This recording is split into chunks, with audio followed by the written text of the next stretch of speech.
حضرت علی فرمانے لگے میری 5 باتیں یاد کر لو،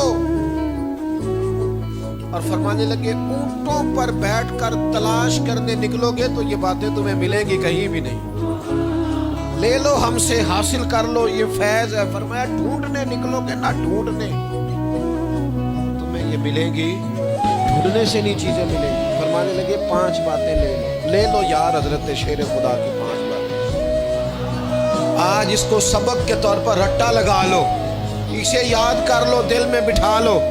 شیر خدا کی 5 باتیں علم و حکمت کا نچوڑ، نبی پاک صلی اللہ تعالیٰ علیہ وسلم سے لیا ہوا فیض، وہ حضور کی امت کو بانٹتے ہیں، اپنے سے محبت کرنے والوں کو عطا کرتے ہیں۔ حضرت مولا علی شیر خدا فرمانے لگے 5 باتیں لے لو، تم اونٹوں پر بیٹھ کے نکلو گے تو تھک جاؤ گے، لیکن یہ باتیں تمہیں کہیں نہ ملیں گی۔ حضرت علی باتیں بیان کرتے ہیں، فرماتے ہیں پہلی بات یہ یاد رکھنا، بندے کو امید صرف اپنے رب سے رکھنی چاہیے۔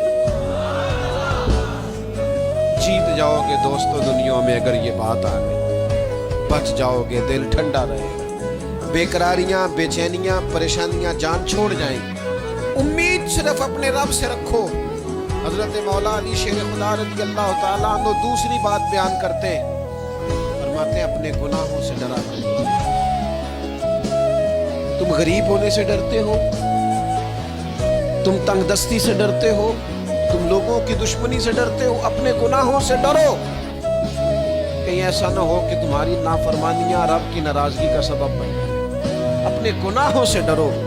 اور تیسرا مولا علی شیر خدا رضی اللہ تعالیٰ عنہ فرماتے ہیں اگر تم جاہل ہو نا، تمہیں پتہ نہیں، تو علم کے بارے میں سوال کرنے سے کبھی نہ شرمانا، پوچھ لینا فائدہ ہوگا، کسی سے بات کر لینا فائدہ ہوگا، کسی سے سیکھ لینا نفع ہو جائے گا، کسی کو مان لینا اپنا استاد، زندگی بھر سمجھدار ہو جاؤ گے، فیض یاب ہو جاؤ گے۔ اور حضرت علی شیر خدا چوتھی بات ارشاد فرماتے ہیں، یہ علماء کے لیے فرمایا اگر عالم کو کسی مسئلے کا علم نہ ہو تو غلط بات نہ بتائے، بلکہ کہہ دے واللہ اعلم، اللہ بہتر جانتا ہے۔